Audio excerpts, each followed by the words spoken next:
अस्सलाम वालेकुम दोस्तों, ये हमारे पास CG125 बाइक है। तो इसकी इंजन की साउंड काफ़ी ज़्यादा ख़राब थी। उसकी वजह ये थी कि इसके अंदर इंजन के अंदर जो है आयल बिल्कुल भी नहीं निकला, और दूसरी वजह इसमें यह थी कि इसका जो आयल फ़िल्टर होता है, इसमें आयल फ़िल्टर जब हमने ये नट खोला है तो इसके अंदर आयल फ़िल्टर है ही नहीं था, यानी डायरेक्ट ही जो इनका डायरेक्ट ही चल रहा था आयल वाला। तो एक तो ये मसला था। दूसरी ये कि ये इसमें जो प्रॉब्लम सबसे बड़ी थी वो ये है कि बाइक जो है वो धुआं मार रही थी, उसकी वजह से इंजन आयल ख़त्म हो जाता है, और ख़त्म होने की वजह से जो है बाइक का साउंड ख़राब होता है और इंजन जो है बहुत जल्दी जो है ख़त्म हो जाता है। तो इसके रिंग पिस्टन और वाल वगैरह ख़राब थे, बिल्कुल डैमेज हो चुके थे। वाल दोस्तों ख़राब होने की दो चीज़ें होती है। एक तो ये है कि राड जो है ये ढीले हो जाते हैं गाइडों के अंदर, और दूसरी ये सीटें जो हैं उनकी सीटों से ये कट जाते हैं वाल। तो बिल्कुल जले हुए और घिसे हुए कटे हुए वाल हैं बिल्कुल, और पिस्टन भी इसका बिल्कुल डैमेज हो गया था, बिल्कुल घिस गया था, काफ़ी ज़्यादा लूज़ था बोर के अंदर, बोर भी अंदर से कट गया था। तो उसकी वजह से हमने फिर इसका बोर नया करवाया है, पिस्टन इसमें हमने नया डाल दिया है। ये देखें, पहले स्टैंडर्ड साइज़ के चल रहा था, अभी हमने इसमें 50 नंबर का पिस्टन डाला है। तो मकसद कहने का ये है कि ये जो बाइक धुआं मारती है, धुआं मारने में जो अहम किरदार होता है रिंग पिस्टन का, और रिंग पिस्टन से अलावा जो होता है वो होता है हेड वाल गाइड का।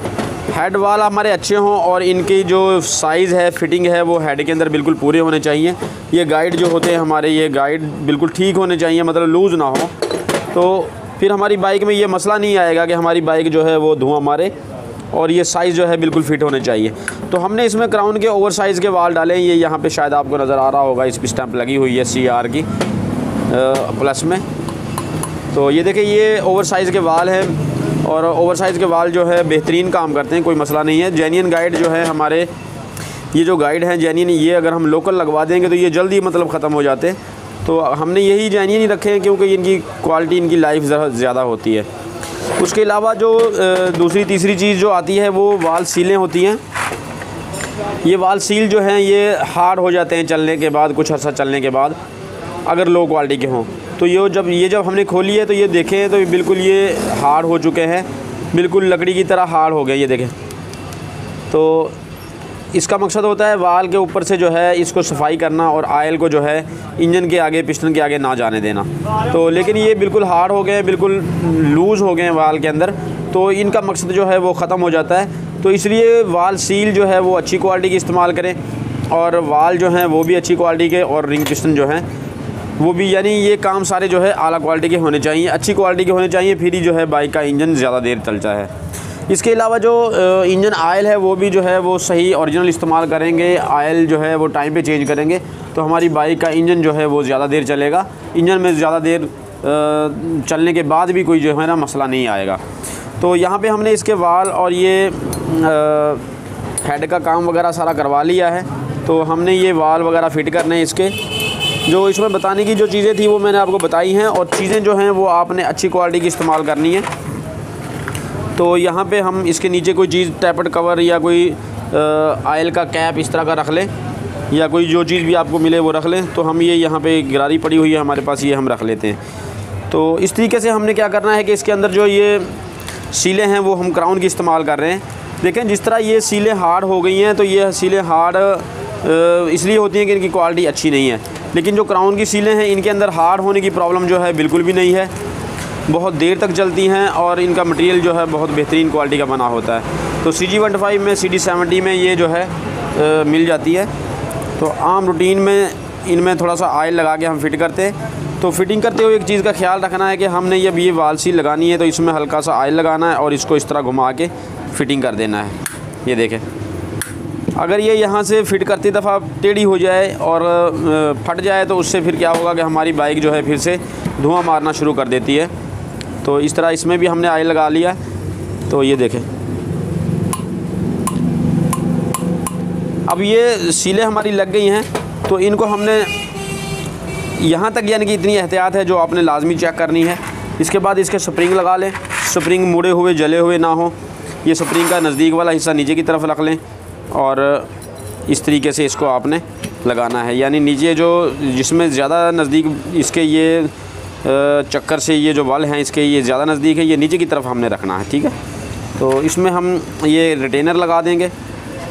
रिटेनर लगाने के बाद इसकी काटर जो लाक हैं ये लगाने हैं, और वाल लिफ्टर अगर आपके पास एक तो होता है दबाने वाला और एक होता है ये हल्की सी इस पे दबाव आएगा तो ये बिल्कुल आसानी से फ़िट कर देता है। तो हमारे पास यही है तो हम यही इस्तेमाल करते हैं। ये देखें यहाँ से हल्का सा इसको लगा के और इस पे हल्की सी चोट लगाएंगे तो ये बिल्कुल ईज़ी फ़िट हो जाता है। सिर्फ़ 1 मिनट के अंदर हमारा हेड जो है फ़िट हो जाता है। अगर वो दबाने वाला हम टूल इस्तेमाल करते हैं तो उसमें जो है टाइम भी ज़्यादा लगता है और परेशानी का बायस बन जाता है, यानी फ़िटिंग नहीं हो रही होती आराम से आसानी से। तो आसान ईज़ी फ़िट के लिए हमें ये जो है वाल लिफ्टर इस्तेमाल करना चाहिए। ये देखें इस तरह इसको आराम से लगाना है और आराम से इसको हमने फ़िट कर देना है। अभी देखें हेड में सिर्फ हमारा 1 मिनट लगता है, 1 मिनट के अंदर हमारा हेड फ़िट हो गया है। तो इस तरीके से आप बिल्कुल आसानी से कर सकते हैं अगर आपके पास टूल अच्छे होंगे, औजार अच्छे होंगे। तो अब यहाँ तक हमारा ये हमने रिंग वगैरह डाल दी है इसमें, तो इस साइड का लाग लगा दिया है, पिन नहीं लगा के हमने इसकी फ़िटिंग करनी है। एक चीज़ और इसमें जो है ना वो ये थी कि इसके जो पुश राड हैं ये भी ख़राब हो चुके हैं। ये देखें पुश राड जो है कट चुके हैं क्योंकि ये इंजन बिल्कुल खुशक चल रहा था, इसके अंदर ऑयल नहीं था, तो उसकी वजह से पुश राड भी हमने इसके नए डालने हैं। तो पुश राड भी चेंज कर देंगे। ये सारी चीज़ें चेंज करने के बाद जो है हमारी बाइक जो है इंशाल्लाह वो बिल्कुल बेआवाज़ हो जाएगी और पावरफुल हो जाएगी। इंशाल्लाह इसमें दोबारा से जान आ जाएगी। तो अभी हम इसकी फ़िटिंग कर रहे हैं, तो फ़िटिंग करने के बाद आपको इसकी साउंड वगैरह चेक करवाते हैं। अभी दोस्तों हमने इसकी फ़िटिंग करनी है। तो फ़िटिंग में ये देखें हमने केम स्प्रॉकेट इसका यही रखेंगे क्योंकि केम स्प्रॉकेट इसका ठीक ही था, तो पुश राड वगैरह इसके कटे हुए थे जिसकी वजह से हमारी बाइक में साउंड बहुत ज़्यादा ख़राब था। और फॉलोवर जो हैं इसके हमने वही रखे हैं। इसकी ये शाफ्ट हमने चेंज कर दी है, ये ओरिजिनल शाफ्ट हमने डाली है इसके अंदर, और ये फॉलोवर यहाँ से बिल्कुल ठीक थे तो फॉलोवर जो है यही चलेंगे। तो अभी इसकी फ़िटिंग कर रहे हैं। पैकिंग वगैरह कोई आपकी ज़रा इसमें अच्छी होनी चाहिए, पैकिंग कोई अच्छी लगा लेंगे। तो हम यहाँ पे जो है इसमें पैकिंग लगा के इसकी फ़िटिंग करते हैं, फिर इसकी साउंड चेक करते हैं, साउंड इसका कैसा निकलता है।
फाइनली दोस्तों हमारी बाइक का हेड सेंटर वगैरह फ़िट हो गया है। तो बाइक में किक लगा के चेक कर लेते हैं इसकी साउंड, और उसके बाद हम 5-10 मिनट बाइक को स्टार्ट करके फिर इसका टैपर जो है हमने दोबारा एडजस्ट करना है। तो किक लगाएं भाई।